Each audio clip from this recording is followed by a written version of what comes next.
Hai teman-teman, balik lagi di Kita Tera Movie. Dalam video kali ini, kembali lagi saya akan merangkum sebuah film dari Korea Selatan yang berjudul Hello Ghost. Film yang dirilis pada tahun 2010 ini menceritakan tentang seorang pria yang pada awalnya ingin mengakhiri hidupnya. Namun ternyata ia selalu gagal untuk melakukan hal itu. Setelah gagal mengakhiri hidupnya, ia justru malah harus bertemu dengan 4 hantu yang selalu mengganggu hidupnya. Nah, bagaimanakah keseruan ceritanya? Apakah ia akan berhasil untuk mengatasi keempat hantu itu? Sebelum itu, saya tetap menyarankan agar teman-teman menyaksikan film ini secara utuh. Karena mungkin akan ada banyak hal yang tidak bisa saya sampaikan seluruhnya dalam video ini. Dan seperti biasa, jika kalian suka dengan channel ini, silahkan langsung saja subscribe dan aktifkan lonceng notifikasinya, agar kalian tak ketinggalan video menarik lainnya dari channel ini. Film dimulai dengan memperlihatkan seorang pria yang juga merupakan tokoh utama dalam film ini. Pria ini bernama Sangman. Sangman adalah seorang pria yang sangat kesepian. Maka dari itu, kali ini ia terlihat ingin mengakhiri hidupnya dengan cara memakan obat yang jumlahnya sangat banyak. Namun ketika akan minum, airnya justru malah habis. Sangman lalu meminum air keran untuk menelan obat tersebut. Setelah beberapa saat obat itu bereaksi, tiba-tiba sang pemilik apartemen datang dan menolongnya. Gagal dengan cara meminum obat, ia pun menjatuhkan diri ke dalam sungai. Tapi tetap saja, ia berhasil diselamatkan oleh polisi setempat. Diketahui Sangman ini telah berkali-kali mencoba untuk mengakhiri hidupnya, tapi tetap saja ia selalu gagal. Saat ini, Sangman tengah dirawat di rumah sakit. Dan ketika sadar dari pingsannya, ia sangat terkejut melihat seorang pria parubaya yang tiba-tiba ada di sampingnya.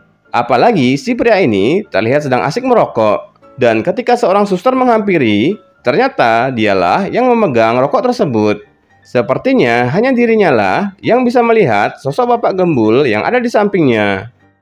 Sangman kemudian melakukan pemeriksaan psikologi.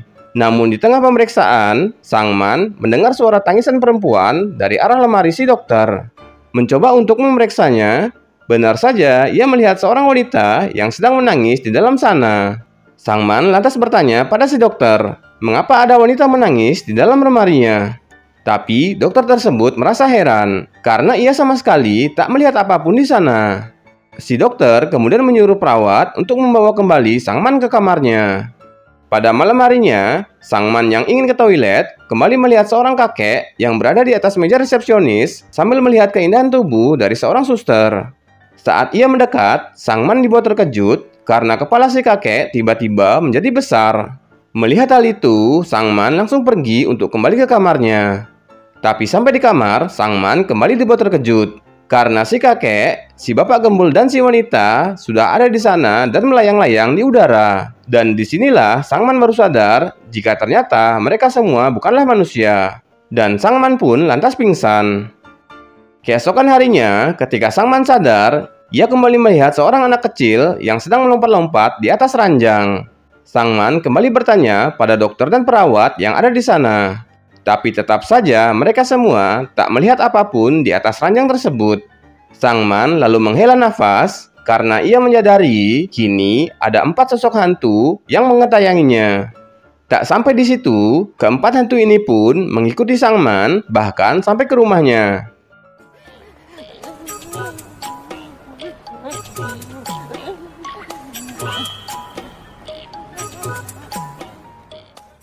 Karena kesal diganggu terus oleh keempat hantu itu, Sangman lalu pergi ke seorang dukun dan menanyakan permasalahan yang ia hadapi. Dan si dukun mengatakan jika keempat hantu itu akan menggunakan tubuh Sangman secara bergantian. Dan benar saja, keempat hantu itu pun mulai menggunakan tubuh Sangman untuk melakukan aktivitas yang ingin mereka lakukan. Mulai dari si hantu gembul yang suka merokok, si bocil yang suka makan makanan manis, si kakek yang suka minum-minum, dan si wanita yang doyan nangis. Tak tahan dengan ulah mereka, Sangman kembali datang ke tempat dukun tersebut. Di sana, Sangman meminta agar si dukun mengusir keempat hantu itu. Namun si dukun mengatakan jika ia tak bisa melakukannya, karena hantu itu bukanlah hantu gentayangan, melainkan hantu yang memang berasal dari atas sana. Si dukun kemudian menyarankan agar Sangman mengikuti permintaan mereka. Sang Man pada akhirnya bersedia untuk membantu keempat hantu itu. Pertama-tama, ia akan membantu hantu si kakek untuk mencari sebuah kamera. Namun setelah berkeliling, mereka tak menemukan kamera yang diinginkan si kakek. Mereka kemudian pergi ke sebuah kantor polisi.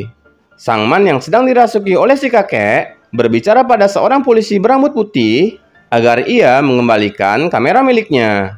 Karena merasa tak kenal, si polisi itu tak mengubrisnya.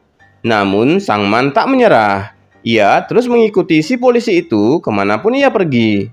Karena dirasa mengganggu tugasnya, Sang Man kemudian dipenjara oleh polisi tersebut. Namun, ketika si polisi itu kedatangan keluarganya, di sana Sang Man mengatakan jika si polisi itu tak mengembalikan kamera miliknya, maka ia akan membocorkan rahasia dari si polisi itu pada keluarganya. Mendengar hal itu, si polisi pun menjadi panik. Dan ia lantas mengembalikan kamera itu pada Sang Man. Sang Man kemudian pergi ke rumah sakit untuk mengembalikan kamera itu pada seorang teman si kakek yang bernama Pansu. Di sana juga ia bertemu dengan seorang suster yang memikat hatinya. Suster itu bernama Yunsu. Karena sedang dirasuki oleh hantu si kakek, Sang Man lalu merayu suster itu dengan rayuan orang zaman dulu. 다방 가서 쌍화차 한 잔 어떻소? 계란도 하나 동동 띄우고.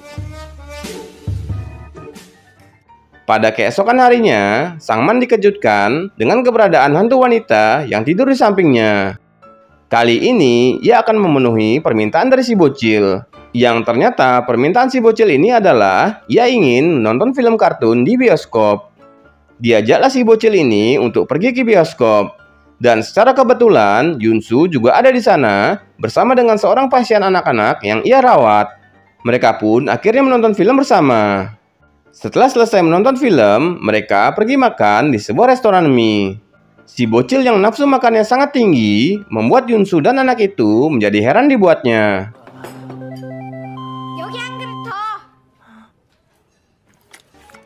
Kemudian mereka melihat seorang pedagang undian berhadiah. Si bocil yang ingin mencobanya, secara tak terduga ia mendapatkan hadiah utama, yaitu sebuah permen raksasa yang berbentuk ikan.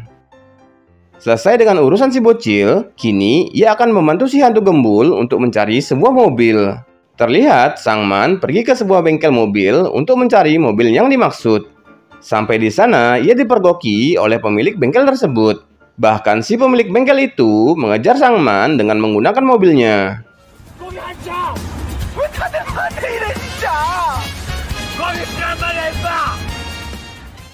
Baru diketahui jika ternyata istri dari si pemilik bengkel tersebut telah pergi meninggalkan dirinya. Saat itulah Sang Man menawarkan diri untuk bisa membantu si pemilik bengkel tersebut. Sang Man mengaku jika dirinya mempunyai tenaga supranatural dan sanggup membawa istrinya untuk balik bersamanya. Namun sebagai gantinya, Sang Man meminta sebuah mobil dari si pemilik bengkel tersebut. Lantas, di keesokan harinya, mulailah Sang Man mengikuti istri dari pemilik bengkel itu. Setelah beberapa saat mengikuti, istri dari si pemilik bengkel itu datang ke rumah sakit tempat Yunsu bekerja. Disitulah Sang Man baru mengetahui jika istri dari pemilik bengkel itu menderita kanker paru-paru. Ditambah lagi saat ini ia sedang hamil. Dan ia memutuskan untuk tidak melanjutkan pengobatan dirinya agar bayi yang ia kandung bisa lahir dengan selamat. Yunsu juga menjelaskan jika penyebab dari sakit kanker paru-paru si istri itu adalah karena suaminya seorang perokok aktif. Sang Man kemudian kembali ke bengkel tersebut. Ia memberitahu si pemilik bengkel tentang semua yang ia ketahui, mulai dari sakitnya sang istri yang kini juga sedang hamil, dan penyebab sang istri sakit yang tak lain hal itu karena kebiasaannya yang suka merokok. Mendengar hal tersebut, si pemilik bengkel hanya bisa terdiam menyesali perbuatan yang telah ia lakukan. Dan ketika istrinya datang, ia tak kuasa menahan sedih mengetahui kenyataan yang ada. Menepati janjinya, Sang Man kini mendapatkan sebuah mobil yang ia inginkan. Ternyata hantu gembul ini menginginkan sebuah mobil taksi yang sudah tua. Mereka akhirnya mengendarai mobil itu dan pergi ke suatu tempat. Sampai di sebuah pantai, mereka pun berbincang sejenak. Di sini diketahui jika Sang Man baru pertama kalinya pergi ke pantai. Setelah perbincangan itu, si hantu gembul mengajak Sang Man untuk berenang. Karena Sang Man tak bisa berenang, ia pun menolak ajakan itu. Tapi karena tubuhnya saat ini sedang dikendalikan oleh si hantu gembul itu, ia pun tak bisa menolak untuk berenang bersamanya. Si hantu gembul juga mengajari Sang Man bagaimana cara berenang yang baik. Para hantu yang lain ternyata juga datang ke sana untuk menikmati keindahan pantai. Puas bersenang-senang di pantai, mereka pun pulang bersama.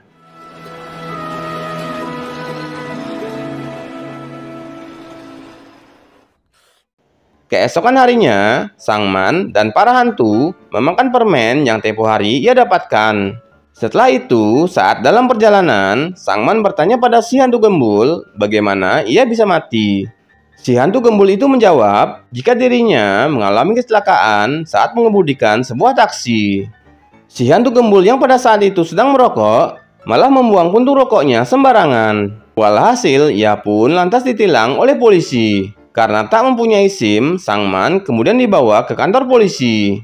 Di kantor polisi, Sang Man menjadi terlihat konyol karena saat ini ia sedang dikuasai oleh si hantu gembul. Si hantu gembul yang ingin merokok kemudian ditahan oleh dirinya yang tak ingin merokok. Namun tentu saja para polisi di sana terlihat kebingungan melihat kelakuan dari Sang Man. Mereka bahkan mengira jika Sang Man ini mempunyai kepribadian ganda. Para polisi di sana juga meminta Sang Man untuk menghubungi keluarganya sebagai jaminan agar Sang Man bisa pulang. Namun karena tak punya siapa-siapa dan satu-satunya orang yang ia kenal adalah Yunsu, ia pun menghubungi Yunsu untuk datang menemuinya. Di saat Yunsu datang, tanpa Sang Man sadari, Yunsu mendengar semua keluh kesah dan rasa kesepian yang ia alami. Yunsu pun langsung menghampiri Sang Man dan mendengarkan detak jantungnya. Para polisi di sana hanya bisa terbengong melihat hal itu. Di dalam perjalanan pulang, mereka berdua mulai curhat. Sang Man yang sangat sedih karena dari dulu selalu sendiri. Sedangkan Yunsu, kalau bisa memilih, ia lebih memilih untuk bisa hidup sendirian. Tiba di parkiran apartemen Sang Man, Yunsu kemudian berpamitan untuk pulang. Sang Man juga berniat untuk mengantar Yunsu sampai ke halte bus. Namun, Sang Man berubah pikiran. Ia kembali mengejar bus tersebut dan mengantar Yunsu sampai ke tempat tujuannya. Sang Man juga sempat mendengarkan detak jantung dari Yunsu. Sang Man mengatakan jika detak jantung Yunsu sangat kencang. Yunsu yang mendengar hal itu hanya bisa tersipu malu. Yunsu ternyata tidak pulang ke rumahnya. Ia terlihat kembali ke rumah sakit dan di sana ia melihat para pasien yang sedang bermain judi di kamar perawatan. Diketahui jika salah satu dari pasien tersebut adalah ayah dari Yunsu, yang saat ini ia sedang dirawat karena penyakit yang cukup serius. Kini tibalah giliran si hantu wanita yang sering menangis itu. Permintaannya sebenarnya tidaklah sulit. Ia hanya meminta bisa memasak makan malam lagi dan makan bersama dengan Sang Man. Mendengar hal itu, Sang Man juga ingin mengajak Yunsu untuk makan bersama mereka. Sampai di rumah sakit, mereka kemudian dihampiri oleh ayah dari Yunsu. Ayah Yunsu mengira jika Sang Man adalah kekasih dari putrinya. Ia bahkan meminta agar Sang Man cepat-cepat menikahi putrinya, karena ia sadar jika waktunya sudah tak lama lagi. Mendengar hal itu, Yunsu kemudian dengan keras menyuruh ayahnya untuk kembali ke kamarnya. Di situ, Sang Man merasa kaget dengan perlakuan Yunsu pada ayahnya. Yunsu pun meminta agar Sang Man tak ikut campur urusan keluarganya, dan ia pun berlalu pergi. Pada malam harinya, Sang Man kedatangan sosok arwah dari ayahnya Yunsu. Ia meminta tolong pada Sang Man agar ia bisa menyampaikan sebuah pesan darinya untuk putrinya. Sang Man kemudian datang ke tempat Yunsu. Di sana, Sang Man mengatakan apa yang sebenarnya terjadi pada dirinya. Jika ia sebenarnya bisa melihat arwah orang yang sudah tiada. Dan ia juga mengatakan jika arwah ayahnya Yunsu telah menitipkan pesan padanya jika ia meminta maaf atas semua kesalahan yang pernah ia lakukan. Belum sempat Sang Man melanjutkan kata-katanya, Yunsu langsung memotong pembicaraan itu. Ia berkata jika dulu ia sering memeriksa jantung ibunya dan berharap jantung ibunya bisa sehat seperti orang lain. Namun seiring berjalannya waktu, jantung sang ibu menjadi sangat lemah, hingga akhirnya ia tak bisa lagi untuk mendengar detak jantungnya. Ia berharap saat itu ada sang ayah yang akan menolong mereka. Tapi sampai sang ibu tiada pun, ayahnya tak kunjung datang. Dan hal itulah yang membuat Yunsu membenci ayahnya. Pansu yang juga pasien dari Yunsu sekaligus teman ayahnya datang menemuinya. Pansu berkata, jika Yunsu jangan terus-menerus memikirkan orang yang sudah tiada. Ia juga mengatakan agar Yunsu menjalani hidupnya dengan orang yang menjadi pilihannya. Pansu juga meminta tolong agar Yunsu mengembalikan kamera itu pada Sangman. Kemudian untuk mengabulkan permintaan dari si hantu wanita, Sangman mengajak si hantu wanita itu untuk berbelanja di sebuah pasar. Betapa senangnya hantu wanita itu saat berbelanja. Ia juga terlihat tengah menggandeng tangan dari Sangman. Pada malam harinya, Yunsu datang ke rumah Sangman untuk mengembalikan kamera tersebut. Sangman pun langsung mengajak Yunsu untuk makan malam bersamanya. Makan malamlah mereka semua, termasuk keempat hantu yang bersama Sangman. Kemudian hantu wanita meminta agar Yunsu mencicipi kimbap buatannya. Yunsu juga bertanya tentang kebenaran Sangman yang bertemu dengan arwah ayahnya. Sangman kembali menjelaskan jika ayah Yunsu sebenarnya sangat sayang padanya. Ia juga senang karena di saat terakhirnya Yunsu dapat menemaninya. Sangman juga berkata jika ayah Yunsu memberikan sebuah hadiah untuknya, yang mana hadiah itu ia letakkan di rumah sakit di tempat biasa mereka bertemu. Mengetahui hal itu, Yunsu malah menjadi marah. Ia menyangka jika Sangman ini benar-benar sudah gila. Yunsu pada akhirnya pergi meninggalkan Sangman. Sangman merasa sangat sedih sekaligus marah karena orang yang ia sukai justru malah pergi dan menganggapnya sudah gila. Sangman menyalahkan para hantu itu yang membuatnya menjadi seperti ini. Ia kemudian mengusir para hantu itu dari rumahnya karena ia menganggap jika semua permintaan dari para hantu itu sudah ia penuhi. 소원도 다 들어줬으니까 나는 더 필요 없잖아. 이제 그만들 가줘요. Pada pagi harinya, ternyata hantu-hantu itu benar-benar sudah pergi. Sangman pun kembali pada kehidupan lamanya yang sepi dan sendirian. Ia juga kembali berniat untuk mengakhiri hidupnya. Namun saat akan melakukannya, ia kembali teringat saat-saat ia bersama dengan Yunsu. Sementara itu, di rumah sakit, anak kecil yang pernah Yunsu rawat kini telah tiada. Yunsu juga menemukan sebuah kotak, yang ternyata itu adalah hadiah yang diberikan oleh ayahnya. Dan ketika dibuka, di dalamnya terdapat sebuah sepatu yang sangat indah. Disitulah Yunsu menyadari jika ternyata apa yang dikatakan oleh Sangman selama ini adalah benar. Tak lama kemudian, Sangman datang dan mengajak Yunsu untuk makan kimbap yang ia buat. Di situ Yunsu berkata, jika seseorang bisa hilang ingatan setelah ia mengalami trauma. Dan begitulah yang telah dialami oleh anak yang pernah ia rawat. Sampai di akhir hidupnya, ia tak bisa mengingat kedua orang tuanya. Yunsu juga meminta maaf karena selama ini ia tak percaya pada Sangman. Sangman pun menjawab tidak apa-apa. Lagi pula hantu-hantu itu kini telah pergi. Ia juga mengatakan jika dirinya sempat kembali ingin mengakhiri hidupnya. Tapi hal itu tidak jadi karena ia teringat dengan wajah Yunsu. Mereka pun akhirnya makan kimbap itu bersama. Dan saat akan makan kimbap itu, Yunsu penasaran jika biasanya orang mengisi kimbap dengan mintimun. Tapi mengapa saat ia makan waktu itu, kimbap yang Sangman buat justru malah berisi minari? Dengan cepat, Sangman berkata jika hal itu sering dilakukan oleh ibunya dulu. Karena menurut ibunya, minari sangat baik untuk peredaran darah. Dan disitulah Sangman seketika terdiam dan kembali mengingat kenangannya saat bersama ibunya. Dan ia pun mulai menyadari jika hantu wanita yang selama ini bersamanya tak lain adalah ibunya. Ia ingat jika ibunya sering membuatkannya kimbap isi minari.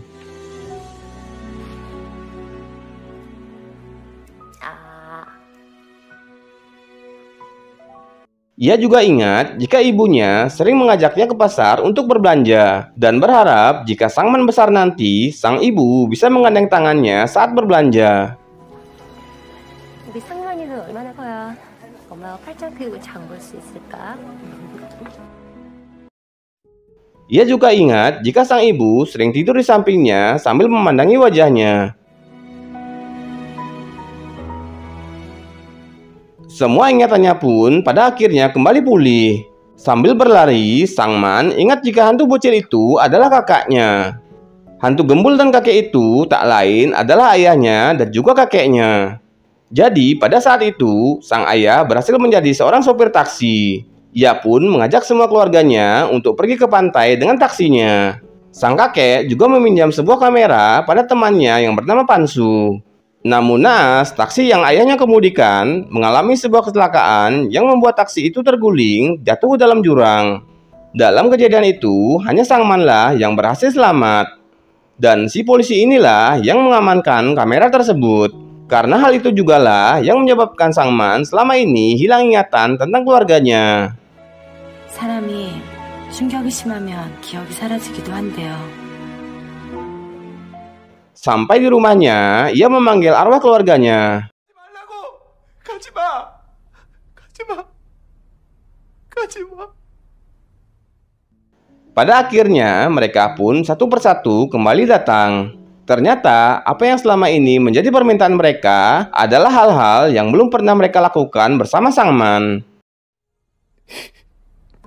나도 같이 가면 안 돼? 엄마.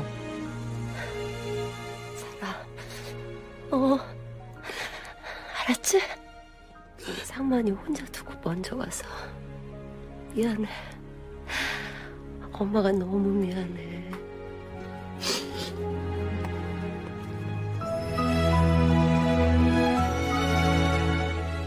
Setelah itu, mereka pun berfoto bersama. Walaupun dalam foto itu Sang Man terlihat sendiri, tapi baginya semua keluarganya ada di sana. Dan selama ini, semua keluarganya juga ikut di setiap acara dari Sang Man. Mulai dari saat ia lulus SD, saat ia diwisuda, dan bahkan saat ia menikah dengan Yunsu. Shin juga memperlihatkan saat awal Sang Man mencoba mengakhiri hidupnya. Ternyata semua keluarganya saat itu ada bersamanya, dan keluarganya lah yang menghabiskan air tersebut. Film ditutup dengan scene yang memperlihatkan Sang Man, Yunsu, dan sang anak sedang makan bersama. Dan ternyata anak dari Sang Man bisa melihat orang-orang yang ada di dalam foto. 아빠, 이 사람들은 누구야? Dan film pun tamat. Terima kasih bagi teman-teman yang telah menyaksikan video ini sampai akhir. Dan jika kalian suka dengan channel ini, silakan langsung saja subscribe dan aktifkan lonceng notifikasinya agar kalian tak ketinggalan video menarik lainnya dari channel ini. Sampai jumpa pada video selanjutnya.